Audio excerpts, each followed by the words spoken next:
Welcome to Bayou Time. I'm Jacob DeGate, and now joining us from the Capitol is State Senator Robert Allain. Thank you very much for joining us, Senator. Thank you for having me. Okay, so the governor has called a special session on crime that y'all have been going through for the past week or so, and I see that just recently that both the House and the Senate has passed constitutional carry provision. Can you tell the audience a little bit about that and what changes that'll make? Yes, certainly. So, constitutional carry that just passed both chambers is basically allowing citizens to carry a concealed weapon. Previously, you had to have a permit to do so. And the governor has indicated that he is going to sign it upon arrival of his desk, and that will be an effective date of July 4th, 2024. The program in which you get your concealed carry permit now, you do training, you get a certificate, you get a license to carry. And a lot of people have asked me about this bill. Me personally, I am a concealed carry permit holder. Um, and I am going to recommend that people continue to renew that license. First, there are some extra benefits to keeping that license. There's nothing wrong with a citizen that just wants to conceal carry.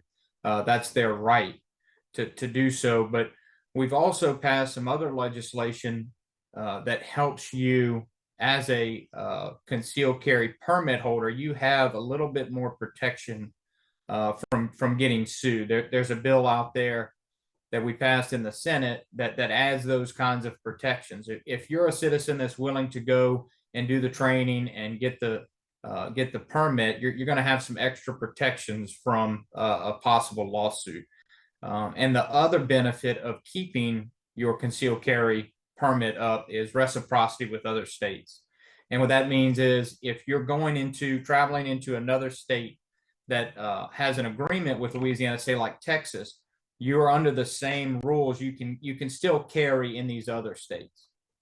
Well, that's some good points about keeping it up. I know, I guess one of the benefits are for people, or I guess one of the negatives, I should say, is why people didn't get those in the past. They said, some people thought the training was costly or the permit was costly, but there is a benefit for going ahead and still keeping up with that rather than just, carry, and now that it's passed and going to be signed by the governor.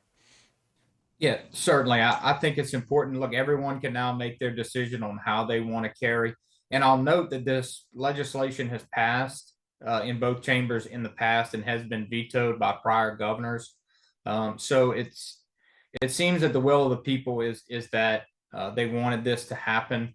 And I'll give you a good example. Louisiana right now, you can open carry legally. And what open carry is say you had a belt on and you had your holstered weapon and you didn't have a coat on.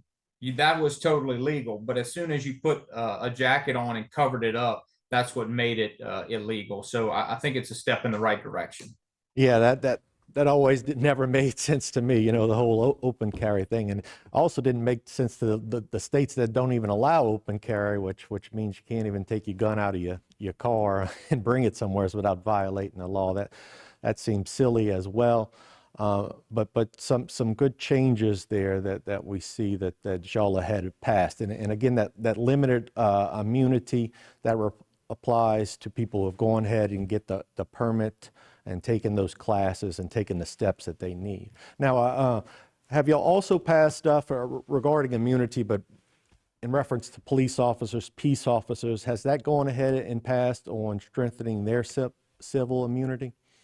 It's still working its way through the system, but that is one in the governor's call. And as you know, but for the audience, in a special session, you can only bring legislation that is in the governor's call. So it's limited in scope. That way, we're not here for months and months, just without any direction. So the governor gave us his agenda and his scope of what he wanted to work on, and that's why it was called the crime session. We've taken a look at a lot of the policies that have led to maybe bad behavior and really trying to crack down on violent crime.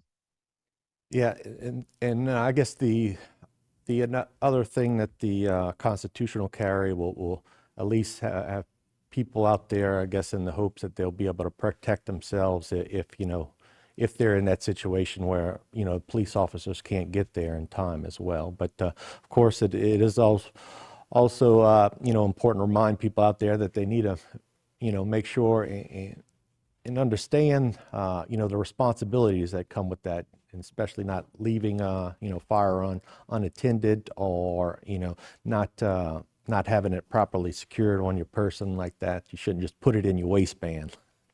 Yeah, and that's a great point. Some of the pushback came from the not training, having training available, and there are a lot of resources. If you wanted to go the constitutional carry route and not have a permit, there's a lot of training. There's a lot of resources out there that law enforcement offers and different programs offer that you can train and become a safe concealed carry holder. I train. I took my license before I turned 21, to where when I was 21, I could legally carry. I think it's great to do the training and use those resources, because you are responsible for your actions. You need to be a responsible gun owner. All we did here in the legislature was, now we are taking government out of it. I believe it's your constitutional right to defend yourself, and that's what we did. I certainly agree. We do need to take a quick break, but we'll be back with more right here on HTV.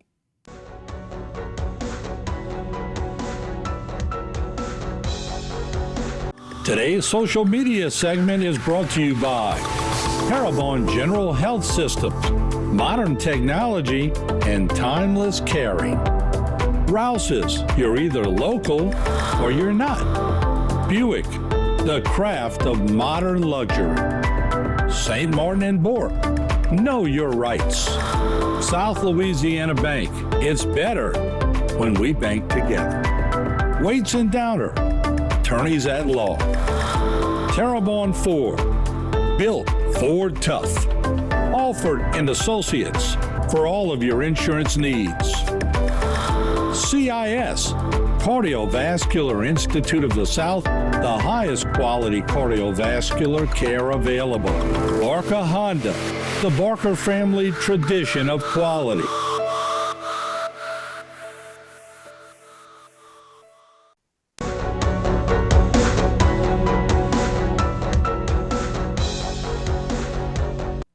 Welcome back to Bayou Time. I'm Jacob DeGate, and I'm here talking with State Senator Robert Allain, who's in Baton Rouge in the middle of a special session on crime. Senator, again, thanks for joining us. We're talking a little bit about, some of the things that have passed already, but some other areas that the governor has tried to focus on in reducing crime is changing some of the ways that sentencing is calculated, because I believe that the thinking is that it doesn't, the victims really aren't getting their justice because people are getting out too early. Can you tell us some of the bills out there specifically regarding like parole and good time as well? Certainly. So I'll start off by saying, when the governor introduced this agenda and this package of bills that he wanted done, I think they did a really good job of studying the problems and really looking at it through the victim's eyes. And the governor brought in a lot of victims of violent crimes, and they told their stories. And I think that's important to look through the victim's eyes and look through that lens, because it really tells the tale of what these families have to go through. And it's heartbreaking. I personally got an email from someone, a constituent of mine in my district, that the sentence was 24 years and is going to be out in less than 3 years with good time. It's not acceptable for a family to have to go through that. That's how I personally feel. So there's a lot of bills working their way through the system right now on parole, good time. And what the governor and the administration did was they studied kind of the most egregious of like the example that I gave you, and they just want to make sure that we're harsher on violent crime, and I think that's a good thing. We've got to be a state where if you come into Louisiana and commit a violent crime, that you're going to pay the price, and you're going to pay the full price. So a couple of examples of those pieces of legislation that you're talking about is the parole and the good time adjustments for good time served. Before we're making any changes, the law used to read you can just sit quietly while you're serving out your sentence and get credit for doing nothing to make yourself a better citizen, to be reintroduced into society. And part of that legislation is going to be you can still earn good time. And I think it's important for that rehabilitation process. But what we're saying is while you're there, work on a GED, work on a trade, a welding school. There are a lot of programs in these jails. We want people to pay their dues and be released into society as a better person. And I think that's a very important tool, is helping them get some job skills and be, a valued member of society. Same thing, that was a good time. Same thing, some parole. And we've also have some legislation that takes makes it harder for a peace officer or police officer, these different crimes that are egregious to peace officers. There's a lot of legislation that we had holes in, and getting up here and really reading these bills, a lot of these things don't make sense. Like the family that contacted me, you cannot explain the math, on the good time. Sure. Just letting them out. I think we're taking a step in the right direction as far as sending a message that Louisiana is going to be tough on crime. Yeah, it's very, very difficult. A lot of times in the district attorney's office, I know I've tried to tell, do the calculations myself and tell the, potential victims of what we expect. And it's hard to even grasp, with all the different, ways they can get out early, that on how long they're actually going to serve in jail. And I think this is a good step in the right direction to hopefully simplifying that. Certainly. Sure. And another area, I guess, concern, a lot of this has to deal with, the rising stats and violent crimes that come out of the, New Orleans area or Baton Rouge, those two areas. I know one of the focuses was attempted to increase the penalties for carjacking. That's another one that I believe has been before y'all as well. Yeah, and that's a great example of carjacking. The way they're defined in old statute, it's really a slap on the wrist. Even if we were given an example of that, they were trying to steal a lady's car, and she got hung up and was dragged with the vehicle. And the way the statute's written now, it's really not a serious crime. So everything that this administration did was everything that slipped through the cracks of stuff we just talked about that just does not seem fair, to a victim. Those are the kind of stopgap pieces of legislation we're working on right now to make sure that the families and the victims not only have their day in court, but that justice is served, and that these people are going to pay for what they've done, but also on the back end, trying to make sure when they come out that they are a valued member of society and can contribute to our communities. That's a good point, and I think it's a good direction on the rehabilitation part, specifically for the good time, making it to where I think the governor described it as a participation trophy for being in jail. They just simply have to be there to get the time, for good time, and hopefully that'll change in the future. We do have to take another quick break, but I'd like to talk to you a little bit more about upcoming session when we get back from this quick break. Stay tuned right here on HTV.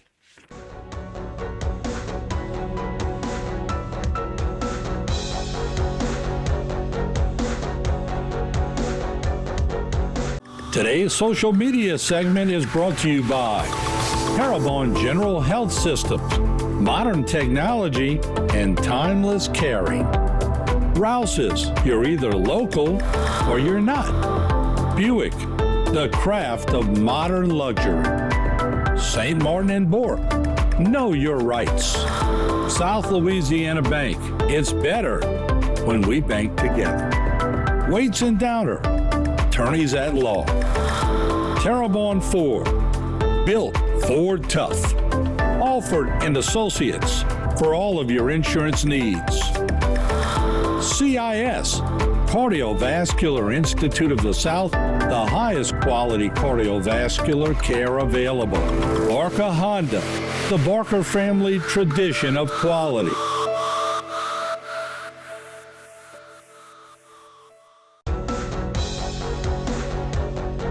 Welcome back to Bayou Time. I'm Jacob DeGate, and we're talking with State Senator Robert Allain, who is in Baton Rouge right now in the middle of a special session on crime. Let me just ask you, I know a lot of stuff has already wrapped up. I think the original call was for 17 days of the special session. Do you think y'all will wrap early, or how's it looking at this point? It looks like maybe on Friday we can finish up, which I'm hopeful we can do, and at least get 1 week, a little bit of a break before we go into the regular session. Okay, and when does that regular session start? March 11th. March 11th. Okay. Now, have you been working on, and is there any particular areas that you're trying to focus on, this being your first regular session? Yeah, insurance. I campaigned on it, being the number one issue in our district, in our whole region, and especially all over the coast. But it's really a statewide problem. I not only campaigned on it, I asked for it and was put on the insurance committee. It's a lot of people tell you that's a bad committee to get on because it's a hot button issue, and you're going to have to take some hard votes. And my answer to that is, I didn't do this job to take easy votes, and you're not going to change something as critical as insurance crisis if you're not right in the middle of it, learning everything there is to know about it, coming up with ideas, thinking ideas outside the box. I personally have 2 pieces of legislation that deal with insurance myself, but I'm also going to co-author and work on about another 22 bills that have only to do with insurance. I think that's our number one issue. I know it is. That's all.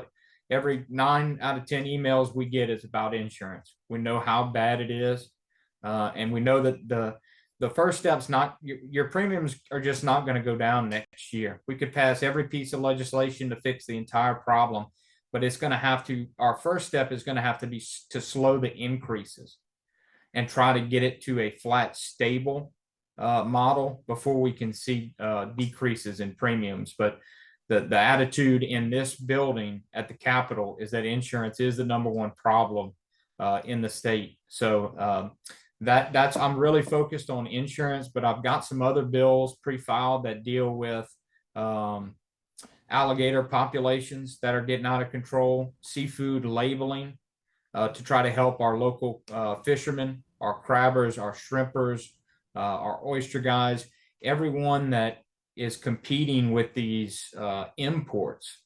We're trying to make sure that a packaging plant in China is not using Louisiana or the Cajun country's name, image, and likeness.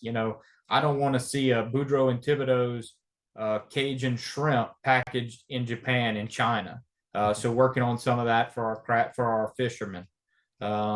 Insurance, some agriculture bills, and things that really help our economy out. And we're just trying to we want to get Louisiana back competitive. That's my whole platform when I ran was making our state more competitive, because we're losing all of our greatest people to our other surrounding states because the opportunities are there. We've got to change the way we're doing things to where the opportunities are here, where we can keep our workforce, keep our people. Our people and our youth want to be here. There's no place like home. There's no place like Louisiana, but you've got to incentivize them with opportunities. I couldn't agree more. Now, you mentioned one thing about alligators. That caught my mind. Can you tell us? I know they are. Is that trying to expand opportunities for more hunting of them, or what you try to do on that? Yeah, I mean, my primary goal is to decrease the population. We have so many. I read the statistics. I got with Wildlife and Fisheries, and there are almost 50% of tags that are issued are getting turned back into the department every year. It's between a range of 35 to 55% every year.